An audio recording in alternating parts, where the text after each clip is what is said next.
बहू, क्या बना रही हो आज? रसोई में खड़ी अपनी बहू सुहानी से आशा जी ने पूछा। कुछ समझ में नहीं आ रहा माँ जी। रोज रोज यही सब्जियां खाते खाते तो हम ऊब गए हैं। असमंजस में पड़ी सुहानी बोली।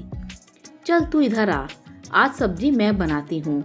आज मैं बेसन की सब्जी बनाऊंगी। जतिन को तो बहुत पसंद थी मेरे हाथों की बेसन की सब्जी। बेसन की सब्जी? हाँ हाँ मम्मी जी, एक बार ये बोल रहे थे, लेकिन मेरे सामने तो आपने कभी भी नहीं बनाई, सुहानी बोली। अरे वो शादी से पहले तेरी नंदे काम नहीं करने देती थी, फिर तूने आकर रसोई संभाल ली तो मेरी भी आदत छूट गई। चल आज बनाकर खिलाती हूँ। आशा जी आज पहले की तरह ही स्फूर्ति से अपने बेटे की मनपसंद बेसन की सब्जी बनाने में लग गई। काफी साल हो गए थे रसोई में खाना बनाए, तो हाथ थोड़ा कांप रहे थे, लेकिन चेहरे पर अलग ही उत्साह था। कुछ देर में बनने वाली सब्जी को बनाने में आज लगभग 1 घंटा लग गया। जतिन भी ऑफिस से घर आ चुका था और खाना लगाने को बोलकर हाथ मुंह धोने चला गया। सुहानी ने फटाफट फुलके बनाकर बेसन की सब्जी के साथ थाली लगा दी। जतिन देखते ही बोला, अरे वाह, बेसन की सब्जी। पहला कौर तोड़कर मुंह में डाला ही था कि उसका मुंह बिगड़ गया। ये क्या सब्जी बनाई है, इतना नमक? तुम्हें अगर नहीं आता तो तुम माँ से पूछ लेती, माँ बहुत अच्छी सब्जी बनाती है, जतिन बोला। बगल में बैठी आशा जी भी बेटे की प्रतिक्रिया सुनने के लिए बेताब थीं, लेकिन जतिन की बात सुनकर उनकी सारी बेताबी उदासी में बदल गई।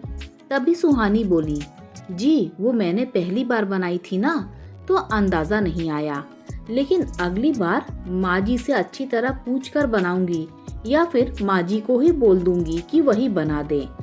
अभी मैं दिन की सब्जी गरम करके ले आ देती हूँ। पास बैठी आशा जी के चेहरे पर बहू की बात सुनकर मुस्कान आ गई। कितनी पगली है ये बहू, साफ साफ बोल देती माँ ने ही बनाई है, खराब बन गई तो अपना नाम लगा दिया। कुछ दिनों बाद संक्रांति का त्योहार आने वाला था, तो सुहानी के मायके से सभी के लिए उपहार और मिठाइयाँ आई थी। सुहानी के लिए हरे रंग की और आशा जी के लिए नीले रंग की साड़ी आई थी। सुहानी को याद आया कि एक दिन आशा जी बोल रही थी कि मुझे नीला रंग पसंद नहीं, मैं नीला रंग कभी नहीं पहनती। ये याद आते ही सुहानी ने झट से अपनी हरी साड़ी से वो नीली साड़ी बदल ली और वो हरी साड़ी अपनी सास को दे दी। आशा जी समझ गई थी, लेकिन सुहानी की भावना का मान रखने के लिए उन्होंने कुछ नहीं कहा। हाँ, त्योहार पर सुहानी को देने के लिए चुपके से एक सुंदर सी साड़ी लाकर रख ली। हाँ, मन ही मन बोल रही थी, सच में पगली है ये बहू, अपनी पसंद की साड़ी मुझे दे दी और खुद वो साड़ी ले ली। सुहानी की तबीयत आज ठीक नहीं थी, इसीलिए वो दवा लेकर आराम कर रही थी। आशा जी के पास उनकी बेटी स्मृति का फोन आया कि वो और उसके ससुराल वाले देवी माता के दर्शन के लिए उनके शहर आ रहे हैं, तो कुछ देर के लिए घर पर भी आएंगे। दोपहर का खाना वही खाएंगे। ये सुनकर आशा जी के हाथ पैर फूलने लगे। बहू तो बीमार है और मुझसे तो इतने जनों का खाना बनाना बहुत मुश्किल है। कुछ सोचकर उन्होंने फोन लगाया। थोड़ी देर में एक आदमी थैला भरकर सामान लेकर आ गया।